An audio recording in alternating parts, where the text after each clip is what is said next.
Manasseh was 12 years old when he began to reign, and he reigned 50 and 5 years in Jerusalem, but did that which was evil in the sight of the Lord, like unto the abominations of the heathen, whom the Lord had cast out before the children of Israel. For he built again the high places which Hezekiah his father had broken down. And he reared up altars for Baalim, and made groves, and worshipped all the hosts of heaven, and served them. Also he built altars in the house of the Lord, whereof the Lord had said, in Jerusalem shall my name be forever. And he built altars for all the hosts of heaven in the 2 courts of the house of the Lord. And he caused his children to pass through the fire in the valley of the son of Hinnom.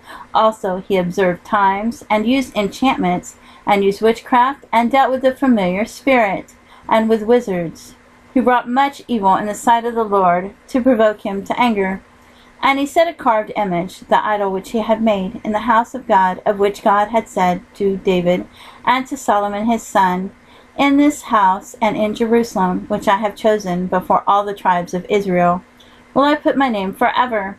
Neither will I any more remove the foot of Israel from out of the land which I have appointed for your fathers, so that they will take heed to do all that I have commanded them, according to the whole law, and the statutes, and the ordinances by the hand of Moses.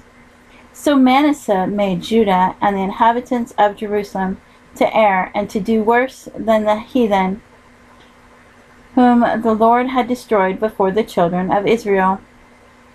And the Lord spake to Manasseh and to his people, but they would not hearken. Wherefore the Lord brought upon them the captains of the host of the king of Assyria, which took Manasseh among the thorns, and bound him with fetters, and carried him to Babylon. And when he was in affliction, he besought the Lord his God, and humbled himself greatly before the God of his fathers, and prayed unto him, and he was entreated of him, and heard his supplication, and brought him again to Jerusalem, into his kingdom. Then Manasseh knew that the Lord, he was God.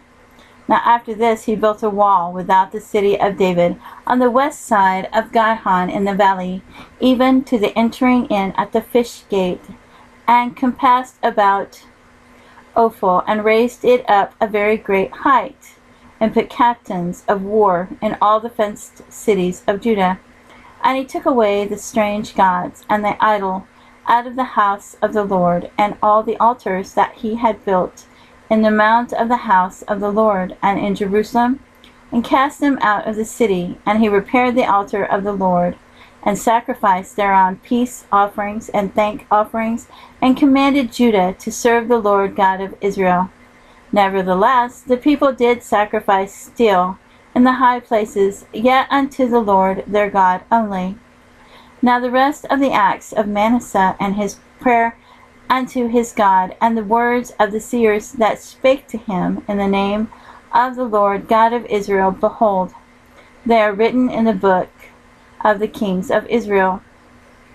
His prayer also, and how God was entreated of him, and all his sins and his trespass, and the places wherein he built high places, and set up groves and graven images, before he was humbled, behold, they are written among the sayings of the seers.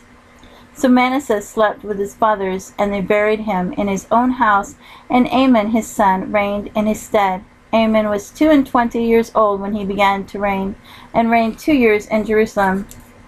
But he did that which was evil in the sight of the Lord, as did Manasseh his father. For Amon sacrificed unto all the carved images which Manasseh his father had made, and served them, and humbled not himself before the Lord, as Manasseh his father had humbled himself.